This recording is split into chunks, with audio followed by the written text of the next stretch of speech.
This episode, and every episode of the Beer Guys radio show, is brought to you by Ironmonger Brewing. Visit Ironmonger at their taproom in Marietta, Georgia, or online at ironmongerbrewing.com.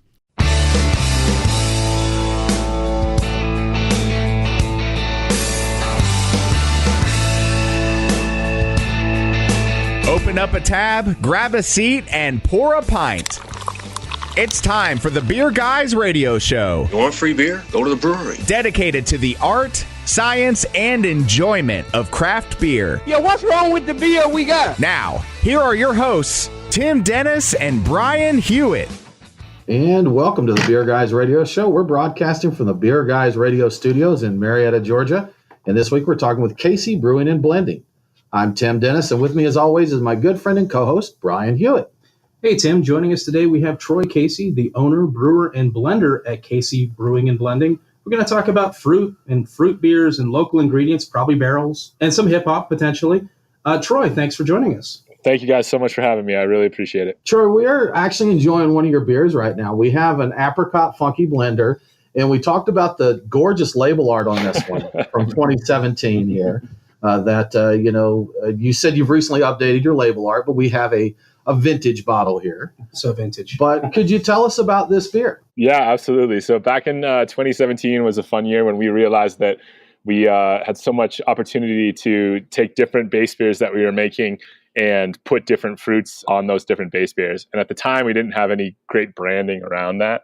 And so we just made a generic label, and then we put like a mailing label in the middle of the front center of the label to dictate what it was. I thought I was a genius at the time, but then we quickly realized that we've got to figure some stuff out. So in the summer of 2018, we hired my brother-in-law, Russ, to come through, and he's totally revamped most of our labels, made some new awesome designs. Apricot Funky Blender that you guys are drinking is a Funky Blender base beer. So it's a farmhouse base beer made with Saison yeast, Brettanomyces, and lactic acid bacteria. And then that's fermented and aged in vintage oak barrels for usually around 3 to 5 months. And then that one specifically was re-fermented on Perfection apricots for about a month at a rate at 4 pounds per gallon, organic Perfection apricots. Yeah, the fruit is fantastic. Apricot-y? Yeah, it's Very apricot-y. Yeah, of all the things I've ever had, this might be the most apricot-y thing that I've ever consumed in terms of liquid. Nice. Very tasty. Yeah, apricots are so tough to work with from a brewing standpoint because, like you guys mentioned, they're such an intense fruit. And so some apricots that you get at a store, apricots can kind of be hit or miss depending on the producer.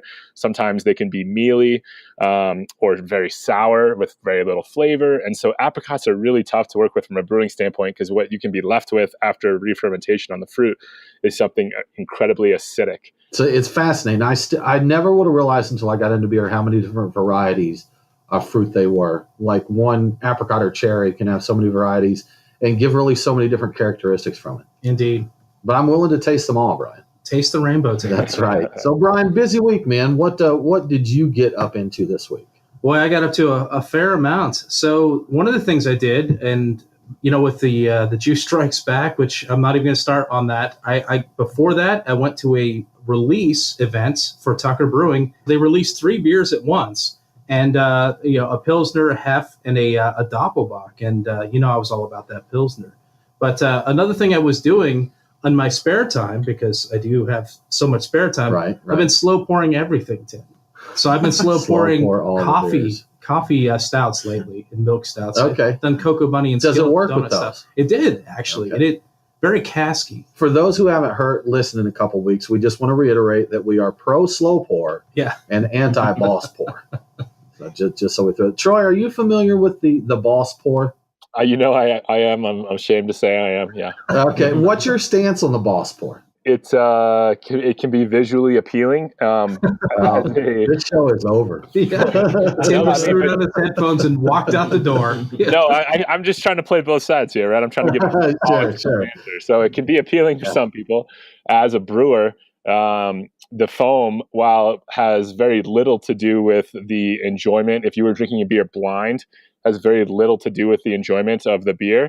It makes for all the importance in the world as far as how you drink with all your senses. So your eyes, so the way the foam looks, the way the color of the beer looks. It's like people don't drink with their mouth; they drink with their eyes. And so the foam, to me, is a very important part of the overall enjoyment of a beer for me personally. So I was just in Japan for my brother's wedding, and they were pouring their lagers. They would pour normal pour. It got to close to the top, and they have draft systems that I'd never seen before, where you push the draft handle backwards, and there's a second outlet on the tap that only pours thick foam on top of the glass. And so it's a way to get really creamy foam without having to wait really long.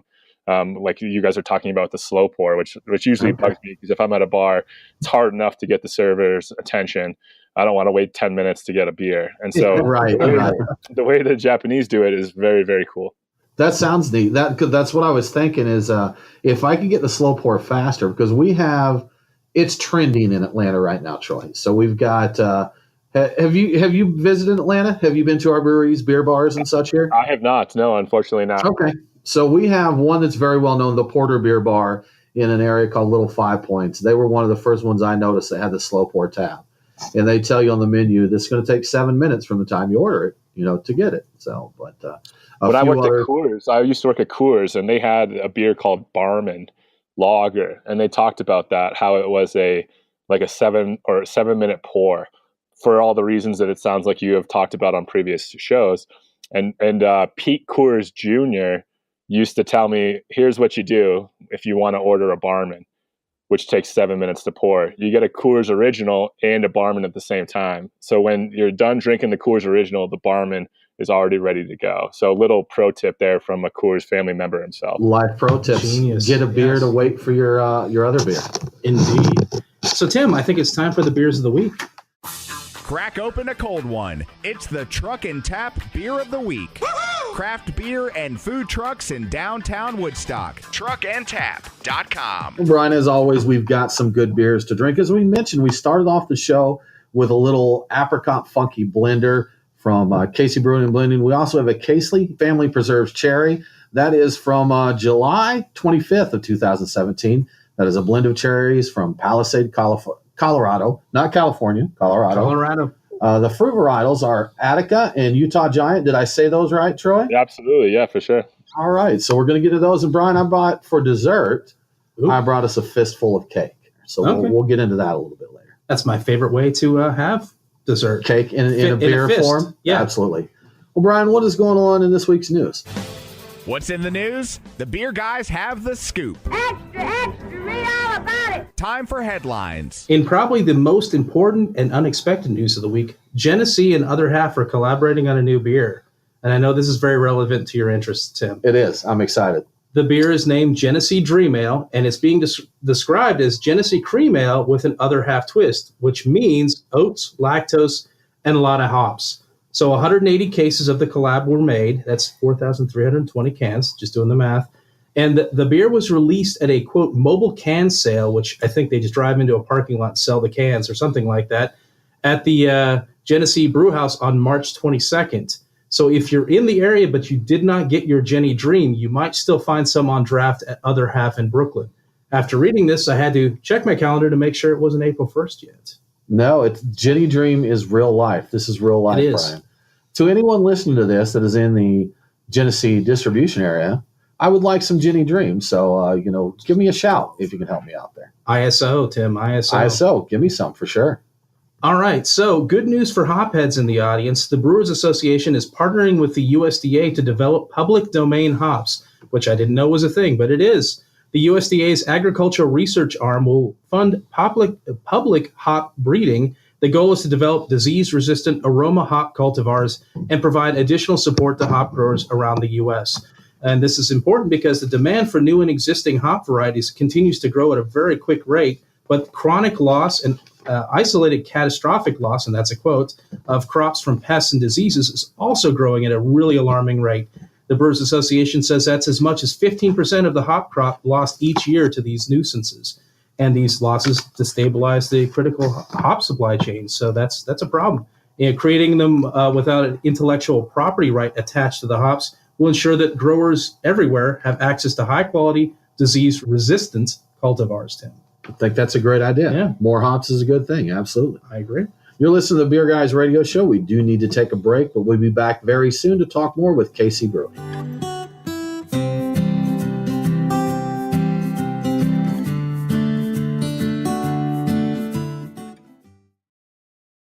As a brewery owner or taproom manager, are you looking for ways to enhance your customer experience while maximizing your revenues? Craft Cellar is a mobile solution that helps your brewery drive sales and attract new customers through online pre-sales for beer releases, events, and memberships. Get details now at craftcellar.com. Mention Beer Guys Radio after sign up and extend your free trial to a full 30 days. Remember craftcellar.com, craftcellr.com. Craft beer forged with a reverence for tradition and new styles that start a revolution. Ironmonger Brewing. The brewers at Ironmonger Brewing pride themselves at being masters of barrel-aged, hoppy, and sour beers. They invite you to their tap room in Marietta, Georgia to taste and see. Also visit their barrel room for an intimate drinking experience with great live entertainment. Keep up to date on all things Ironmonger by liking them on Facebook. Ironmonger Brewing, establishing a new standard in craft beer.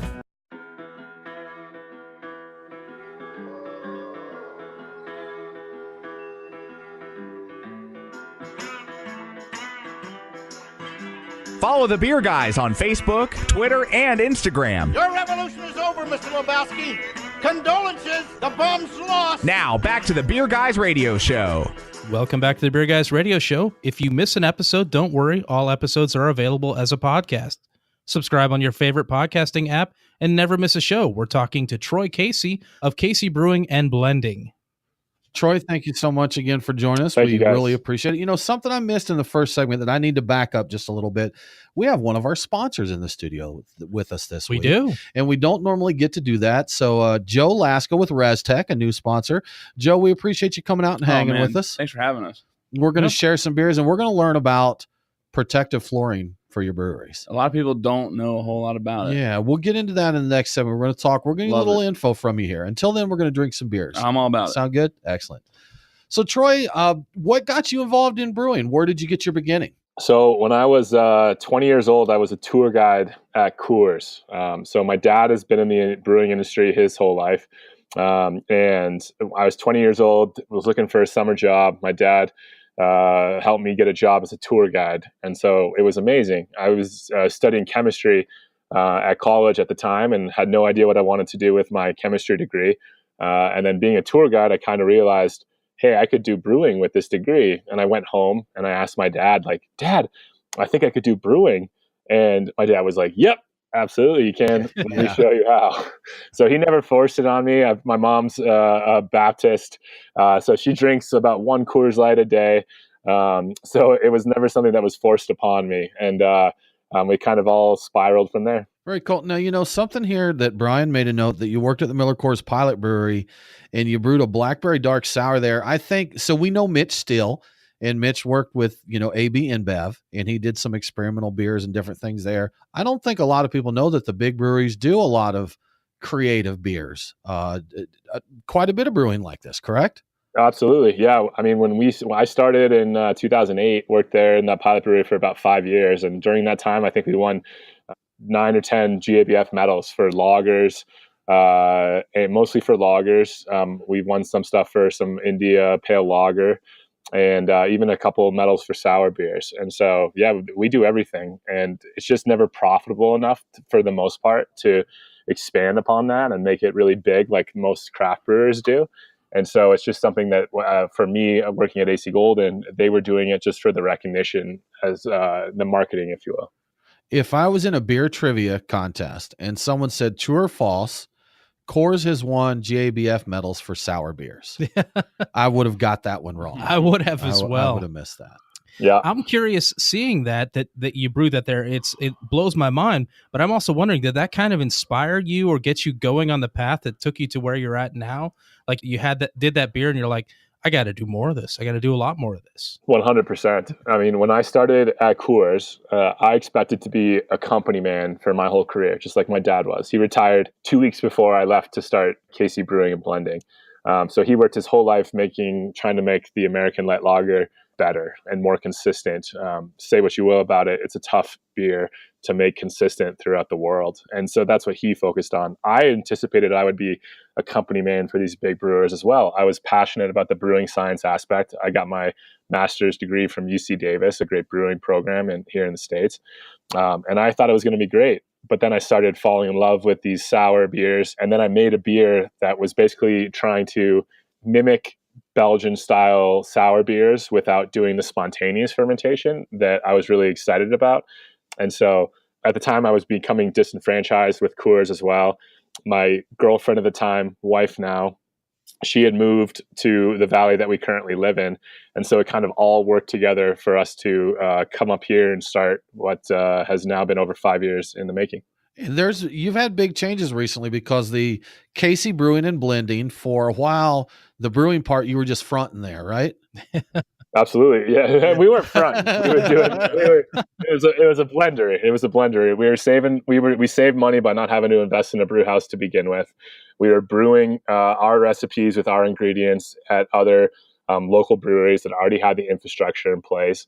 I mean, we were brewing once every other week, basically. And so it made no sense in the beginning to have a brew house when we were brewing that infrequently. And so it was really great to do it how we did. And we're just getting done using the wort, which we've been aging from those host breweries. And now as you're about to allude to, I think we're brewing ourselves, and we're really excited about that.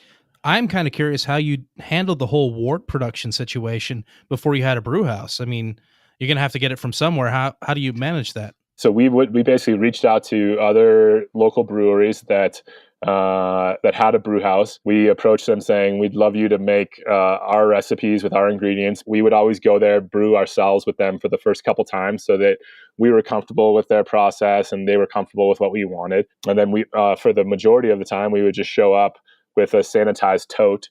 They would knock the wort out into the tote, and we would take that back to our facility, put it in barrels for fermentation. So, I mean, it's pretty simple. It's not done.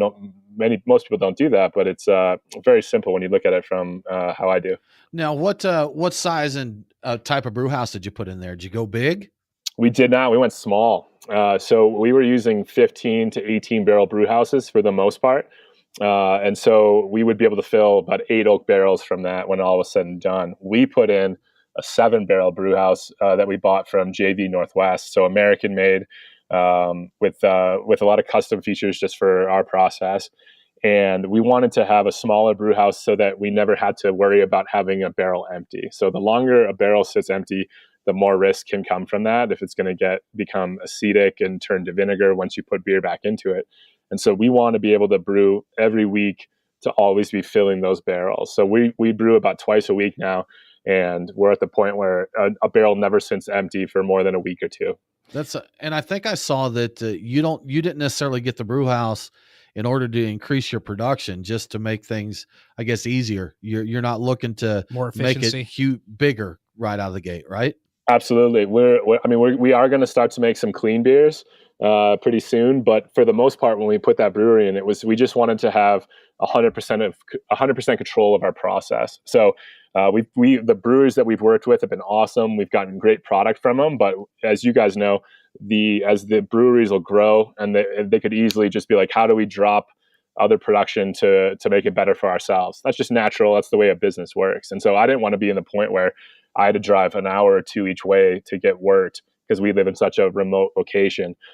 So everything that we've been doing is to be completely self-sufficient, which is where we're at right now. So you said you're doing clean beers? I thought that was kind of something you were avoiding, sticking with all the barrel stuff, or that's been the case we've been in this building now for just over 5 years, and we never thought we would do clean beers. It's kind of funny when we bought 6 10-barrel fermenters for bright tanks for fruiting, and they gave us a really good deal to pick up 3 unitank 7-barrel fermenters. And so as the industry changes, we want to be able to roll with the punches a little bit and have some clean beers as well as our sour beers. It's a passion project, if you will. It's kind of the exact opposite of how most breweries would be. Most breweries would make their money on clean beers and dabble in the sour beers. And that's kind of where we're going to get to experiment now. You'll have to be careful adding that clean beer that you accidentally don't get some clean sack in your sour beers. All these sours are clean. Clean beers. That would be an infection, right? There's Saccharomyces cerevisiae. All of this beer is uninfected. I guess it would be an infection depending on where you're at there. Now, another piece of equipment, you added a cool ship as well, correct? We did, absolutely, yep. And did I see that you just brewed a beer with Jeff's stuffings and put it in the cool ship there? We did, yeah, absolutely. So we've done 4 cool ship batches this season.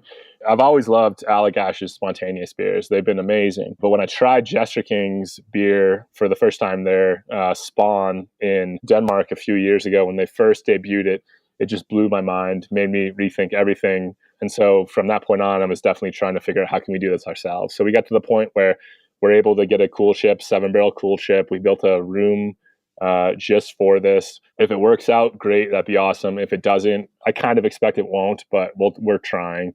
And we'll see what happens. Good stuff. You're listening to the Beer Guys Radio Show. We do need to take a quick break, but we'll be back very soon to talk more with Casey Brewing and Blending.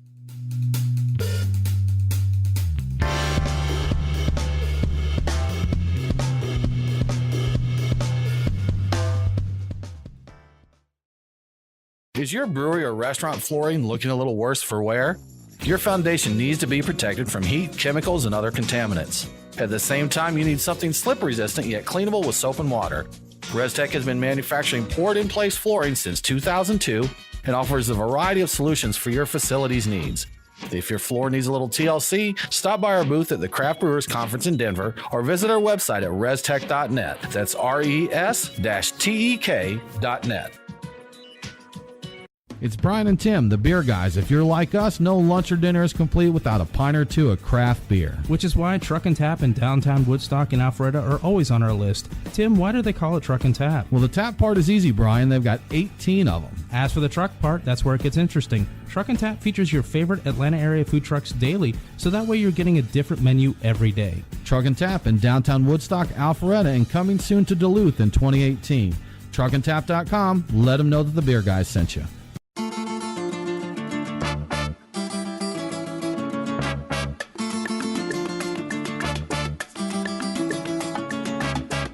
Follow the Beer Guys on Facebook, Twitter, and Instagram. You passed out cigarettes for a smoke-a-thon on Earth Day. You installed speed bumps on the handicapped ramp. And most recently, you dumped 100 pounds of meat on a peaceful vegan protest. Oh, come on. That was way more than 100 pounds. Now, back to the Beer Guys Radio Show. Welcome back to the Beer Guys Radio Show. I want to give a quick shout out to one of our great radio affiliates, WTKI, 1450 AM and 92.9 FM in Huntsville, Alabama. Catch Beer Guys Radio on WTKI every Saturday at 1 p.m. Central. Now back to our conversation with Troy Casey. Troy, if you don't mind, we'll get back to talking with you in just a moment. We're going to sip on your Family Preserves cherries here a little bit, but we're going to talk to Joe here about Res-Tek flooring for your brewery. But real quick, Beer Guys history. Yes. WTKI, WEKI were our very first radio affiliates outside of our home market. So Thank you, Huntsville. They've been with us for a long time. So we appreciate it. Joe, you are with Res-Tek, and Res-Tek manufactures flooring for breweries, restaurants. Can you tell us a little bit about Res-Tek and what you do? Sure. So I have truly loved being part of this episode with Troy because our story is not, it's so similar. It's unbelievable. Family worked at Miller Coors? No, not quite, not quite, but family company. Worked for my father, right? So same thing. Mm-hmm. We, almost everybody starts with this. It's usually a relatively cheaper flooring called epoxy. Everybody private labels it for everybody else. And they usually expand into other chemistries from there. Well, we didn't. We started with an acrylic because it was the need in the market, which is one of the more difficult flooring types, and expanded backwards. So I love hearing Troy's story about how they decided to not go with the clean beer right off the bat and then change it up to keep up with the market. Same thing with us. So I've loved listening to Troy talk about his brewery so far. It's been great. That's good. I love people who are passionate about anything because, Joe, I'm going to be honest with you here, and this may not surprise you. I'm not sure I'd get personally really excited about flooring. Most people don't. And, yeah, but if you do, go for it, man. And that's what's really crazy is we like to think about ourselves as brewers, except in flooring. We are as passionate as brewers are with beer as flooring. So okay, so I love hearing that. Good stuff. So speaking of that, why should a brewer choose a treatment like Res-Tek, something like that, for their brewery? What's the point of doing that over just like a basic poured floor that they have? Yeah, so a lot of people are just opting to keep their concrete. They just pour the foundation, they leave it, right? There's 4 reasons why you want to consider doing a type of overlay like Res-Tek. There's the 3 resistance. There's chemical resistance, slip resistance, and heat resistance. Those are all things that cause problems for breweries. The 4th one is cleanability. You don't want anywhere bacteria can grow, any kind of joint that's showing, any kind of crevice that's still around is gonna lead to problems, especially with the health department. So are there different kinds of flooring for different environments? Are there multiple things you offer? Oh, absolutely. So like I just talked about, we were founded on an acrylic type of chemistry. I know that doesn't mean a whole lot to beer guys, but not sure about that, but yeah. It's a type of plexiglass, almost even like flooring. We have only done about 3 brewery floors so far. Okay. What we designed this product for high-end flooring installs. I'm not going to name some names, but some places where shopping is a pleasure, or there's a center that controls diseases in downtown Atlanta that we have over 500. I've heard of that place. Yeah, I've heard of that place. So, okay. Where you can grab a really good butter burger out of Wisconsin. Okay. High-end clientele. And what we've realized is that we've also created something that's great for these brewers, that it can handle caustic acid, it can handle high heat, and they don't have to worry about any kind of bacteria growth. Now, Joe, I knew nothing about flooring at all until a couple of weeks ago.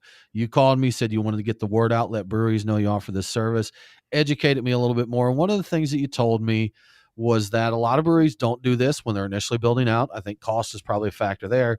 But if you don't have some kind of treatment, issues can crop up in the future. What are some issues that can happen there? Yeah, so a brewery is expensive to build as it is, especially not unlike what others do. We've used a toll blender when we started, and now we're making our own stuff just like a brewer would do. And so when you're investing in this equipment and you're investing in the property, it all adds up. And the last thing people are thinking about typically is a floor. Our favorite customer is somebody who has a failing floor.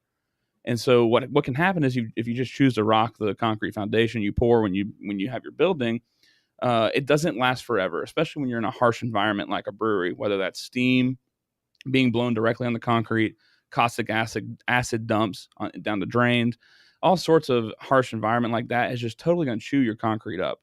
And the real problem where my heart kind of breaks as a flooring guy for these brewers is if they don't do it in the beginning, it's even more expensive when you're having to basically fix the concrete that's falling apart and then put an overlay on top of it. So Right. we really try to encourage the value of doing it in the initial install. Like anything, there may be cost up front, but if you let it go and you have issues, it's going to be even That's more. right. That's right. More expensive then. So, Joe, what's the best way for someone to learn more about Res-Tek flooring? So come check us out at the Craft Brewer show out in Denver this year. We're going to CBC, have Craft Brewers Conference, right? We're going to have a booth out there. We'll look forward to seeing everybody. We'll have some samples for you guys to take a look at and see what that looks like. The best way to get in touch with us is going to be our website. That's Res-Tek, RES as in Sierra -TEK, K as in kilo.net. And we offer free evaluations with our approved applicator network. Good stuff. Joe, thanks for sponsoring the show. We appreciate it. Thanks for joining us today. Oh, man, I've had a great time. Good stuff. Troy, we're back to Casey beer now, and we are sipping your Casey family preserves with cherries that we talked about a little bit earlier. Had some special cherries in here from a 2017 batch. Can you tell us a little bit about this beer and the family preserves series? Absolutely. So the Casey Family Preserve series is where we take our Saison base beer and then age it on fruit at around 4 pounds per gallon. So I think you said you're drinking the Attica and Utah Giant blend. Is that right? That's right. Yep. So those are sweet cherries that we got from the Palisade, Colorado region. So it's western Colorado. There's a great microclimate for fruit production that's been going on since the late 1800s. And Attica and Utah Giant are some really nice dark sweet cherry varieties, kind of similar to the Bing cherry. So those are going to provide a little bit more how do I say, classic dark cherry notes to it that are very different from the sour cherries that are usually more traditional in these sour type beers. So I have to know, I saw this commented somewhere. Is the commercial cherry pitter that you bought, is that still the most expensive piece of equipment at your brewery? Yes. Or now that you've bought brewing equipment, maybe there's more expensive stuff now. I don't know. That's right. Yeah. Now that we have the brew house, that'll top it. But back in 2015, so in 2014, it was the first summer we were open. We did maybe 120 pounds of sweet cherries, and I've got a picture of my wife just hand crushing these cherries to break them up. And so sweet cherries are really firm, and they have a very good shelf life, which is why you see sweet cherries on non-refrigerated at grocery stores. But as soon as you remove the stem, it makes the flesh open to oxidation, and so that's when the shelf life fades. So you never see sour cherries on the shelf. They're always frozen because they don't have a shelf life, because they're picked without a stem. And so that first year, maybe 120 pounds of sweet cherries. The next year, 600 pounds. And I just remember having to have people de-stem them and then have them de-pit them 5 cherries at a time. So we had just the biggest at the time that I could imagine cherry pitter, which was 5 cherries at a time. And it was a nightmare. So in between the 2015 and 2016, I was like, I know there's better ways. How do I find something that is going to work for us? And so we found a sweet cherry pitter that was from upstate New York. And at the time, that was the most expensive piece of equipment we had ever bought. And we only use it 2 or 3 times a year. I want a commercial cherry pitter because I love cherries. I want one at the house, I think. One that does like 1,000 cherries at a time. Because Brian, I'm vegan now. So he had one vegan sausage, and now he's vegan. Now he's vegan. Joined a commune already. Absolutely. Yes, it's go veg, Brian. Go veg. So Troy, we actually we're getting short on this segment here, but when we come back, I want to talk to you about ingredients. I think we want to dig into that a little bit more. So you are listening to the Beer Guys Radio Show. We do need to take a break. We'll be back very soon to talk more with Troy Casey of Casey Brewing and Blending. Hi, I'm Patrick Murtaugh from Hardywood Park Craft Brewery, and you're listening to the Beer Guys Radio Show.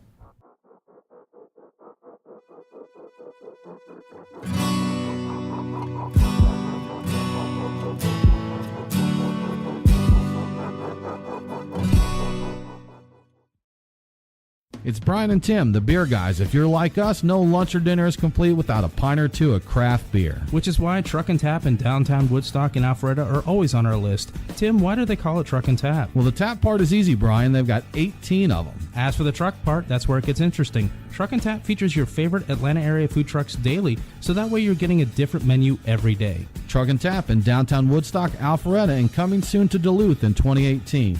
Truckandtap.com. Let them know that the Beer Guys sent you. Is your brewery or restaurant flooring looking a little worse for wear? Your foundation needs to be protected from heat, chemicals, and other contaminants. At the same time, you need something slip-resistant yet cleanable with soap and water. Res-Tek has been manufacturing poured-in-place flooring since 2002 and offers a variety of solutions for your facility's needs. If your floor needs a little TLC, stop by our booth at the Craft Brewers Conference in Denver or visit our website at restek.net. That's res-tek.net.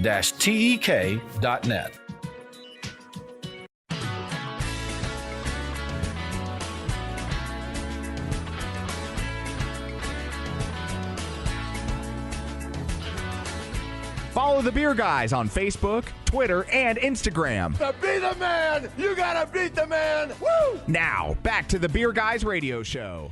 Welcome back to the Beer Guys Radio Show. If you enjoy the show, please consider supporting us on Patreon. Just go to patreon.com/beerguys. Patrons can get some cool perks like Beer Guys swag and commercial-free episodes. And now back to our conversation with Troy Casey of Casey Brewing and Blending. Troy, we talked earlier in the show about blending one of your beers, about blending your cherry family preserves with Monday Night's Fistful of Cake, which is an opera cake style coffee vanilla imperial stout.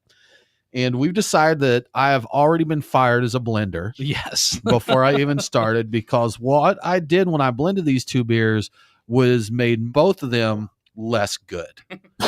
So I'll stay out of it. The Fistful of Cake by itself, absolutely phenomenal, creamy, delicious stout. It's delightful. Yeah. The Family Preserves is delicious tart cherry, and both of them together, they just destroy each other. So I won't do that again. I'll stick to drinking beer and talking about it. There we go. Troy, we wanted to talk to you about your brewing ingredients, something I think is really interesting. You know, I know a lot of people try to use local ingredients, but may not find as much as they'd like to, but you actually brew with, is it correct, 99% local ingredients? Yeah, I think that's fair. Colorado is one of the few states that has all the ingredients available to us to make beer. And so it's kind of how beer used to be made, right? You used to make beer with the ingredients you either grew on your farm or your neighbor's farm, and that's what you had, and that's what you used. And so the majority of beer that we make is definitely made with Colorado ingredients. We play around with dry hopping with hops from outside of Colorado. We use a little bit of malt from Europe for the Munich malt, but for the majority of our blends, are 100% Colorado ingredients. So you have to say the 99% for those few that you just can't get what you need, right? Exactly. Yeah, for sure. The majority of the beers that we make are 100% Colorado ingredients. So speaking of 100%, all of your beers are still 100% fermented in oak barrels, or are they vintage oak barrels, or how does that work? Yeah, so everything that we've done so far has been 100% fermented and aged in vintage oak wine barrels. So for us, vintage oak wine barrels means neutral oak wine barrels. And so we are looking for those wine barrels that have had a lot of turns from the vintner that have pulled a lot of those vanilla oak characteristics out of the barrel, so that we get something that really can just contribute subtlety to the blend as opposed to dominant kind of in your face vanilla characteristics. What are your personal favorite barrels to work with, Troy? Vintage French oak wine barrels. And so the vintage meaning they're of no use to the winery anymore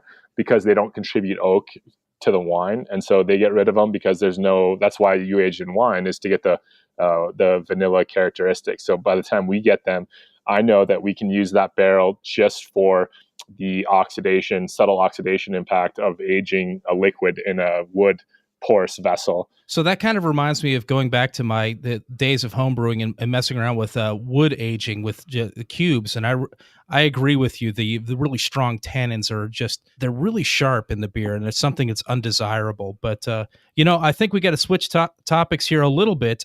So on your website, you say you use Saccharomyces brett and lactic acid bacteria, but I see no mention of Pediococcus. Is that something that's kind of supplied by the fruit, or is that something you shy away from? So Pediococcus would be considered lactic acid bacteria. It's under that same category, but we don't intentionally pitch it into our farmhouse beers. It's definitely there, I think, because we have definitely some diacetyl issues from time to time. We do pitch Pedio into our Oak Theory blends, which is our Belgian style sour category of beers. So we do use Pedio. We buy that from Y Yeast. But for our farmhouse beers, it's in there, but we don't really know how it got there from that house culture that we keep going. I know you always hear lacto and pedio almost as a pair. Yeah, I wasn't sure reading that. Yeah, absolutely. So, Troy, speaking of the ingredients, then I wanted to back up to that just a little bit. On the fruits, is there a fruit that you want to use that you haven't had a chance to brew with yet? Oh, absolutely. And so by focusing on using only Colorado ingredients, and we haven't only done that. We just last year in 2018, we started finding raspberries from northern Utah. And so we weren't able to find enough raspberries that we needed to for last year's harvest. So we found, I want to say local, they're still local, but they're in northern Utah. It was a 7-hour round trip. So it's far away, but they're still kind of local, but it's just what we could find, what we could do with. And citrus, to answer your question, citrus is something that I would really wanted to use. And that's why, like we said, with the Res-Tek collaboration, that was Jeff's idea, was because I told him how jealous I am of all the citrus they have. And that's why we're using the citrus in the Res-Tek collaboration. I'm actually trying to Google on my phone. I'm Googling right now, but we'd mentioned on break, a restaurant I really enjoyed in Denver was Tokabi, which is a Native American restaurant. And there is a berry they use there. And I'm trying to remember what the berry was called, because I know that is a wojapi. Do you know of Wojapi berries? I do not. No, I do not. Wojapi. So maybe that's one you can look into. See if I you will can absolutely look into it. Yeah. Yeah, because that's Colorado, from what I see. Absolutely. I've never heard of those. That's the real deal there. What do they taste like, Tim? You've eaten them. Berries. Yes. Okay. Yes. Have you had Wojapi berries? They taste like those. Okay. Yeah. I'll keep kind that of in a mind. tart, sweet berry. Okay. Sounds like a schnozberry. Yeah. If you ask me. Schnoz, they taste just like schnozberries. Yeah. Troy, we want to talk blending now, because as I proved here with my blending skills, not anyone can blend. Yeah. So we try to brew a lot of different base recipes, so that when the beers become ready months and months down the road, we have a lot to choose from, right? So it's kind of like on a brew day, we're trying to make a color. And so that in a month, we might make 8 different colors. And 5-6 months down the road, we've got all those different colors that we can choose from. And to make something that is appropriate, but then also is going to taste delicious with a fruit that we're going to use with it. Now, when you go into blending, one thing I read, I looked at several articles in preparation for this interview, but I saw that you compared blending a beer to mixing hip hop. Is that correct? Yeah, I think so. Yeah. So how do those two relate to each other? So I don't know anything about making music or anything like that. I'm just a fan of hip hop in general and sampling. So I love to listen to a modern day, right, post 1985 hip hop song, which has used samples of different music, and how they take those samples and then make something completely unique with it. And that's how I envision blending, is how can I do something super different with something that's really readily available, and kind of flip it into something that is really unique. And so that's pretty awesome. What's the best hip hop show you've been to? I am not the biggest live hip hop fan, but I remember I went to go see a Roots show. I was like front stage at a Roots concert in like 2002 at Red Rocks here in Colorado. And they played The Seed, which is a great song from the Roots. And I was just getting down on that. I remember off the top of my head, I love that. Okay. Just turn the music on, kick back and enjoy it. For sure. Yeah, absolutely. And your inspiration of hip hop has even made its way into the names of your fermenters. Is that correct? That's correct. We've named most of our fermenters off of MCs or producers. I'm a big fan of production, and so most of what we've named them after, our fermenters have been named after, is from a production side, because like we just talked about, the production, I think, is what I gravitate to, is the sound, not necessarily the words. There's a Salt and Pepper, there's an Eric B and a Rakim, right? Yeah, we got Jay Dilla, we got Q-Tip. I'm embarrassed, but something like that. This is good stuff, man. Yeah. Troy, what can people look forward to in the future from Casey Brewing and Blending? We've got a apricot funky blended preserves, so that's apricots at about 4 pounds per gallon, kind of like what you guys tried earlier. But we added vanilla to it. And so that really kind of helps add a perceived sweetness to the blend. That's coming out in April. In June, we're releasing our collaboration with Side Project Brewing out of St. Louis, Leaner. So that's our peach sour beer with those guys. We're psyched about that. And then in July, we've got a raspberry funky blended preserve. So raspberries from Colorado and Utah, like I was talking about, at over 4 pounds per gallon. Super jammy, really awesome characteristics from that blend. So that's going to be for our 5-year anniversary in July. So Troy, if people want to keep up with what's happening at Casey Brewing and Blending, where should they go? We're at Casey Brewing on Instagram and Twitter, and then Casey Brewing and Blending on Facebook. Just crushing it on there. All right. Crushing the social media, man. You got to do it. Troy, thanks again for joining us and chatting with us. We really do appreciate it. Thanks, boys. Well, that about wraps it up for this episode of the Beer Guys Radio Show. Coming up next week, we're going to time travel, Brian. Ooh. We are going back to the Juice Strikes Back Festival that we went to here in Atlanta. And we talked to Unani and Hubbard's Cave, and we talked to Barrel Culture and the guys from Modern Hops. For more crapper info, please follow us online. We are Beer Guys Radio on Facebook, Twitter, and Instagram. We're crushing the social media. Thanks again for tuning in. Have a great week, and don't forget to drink local. Cheers. The Beer Guys Radio Show on the Beer Guys Radio Network.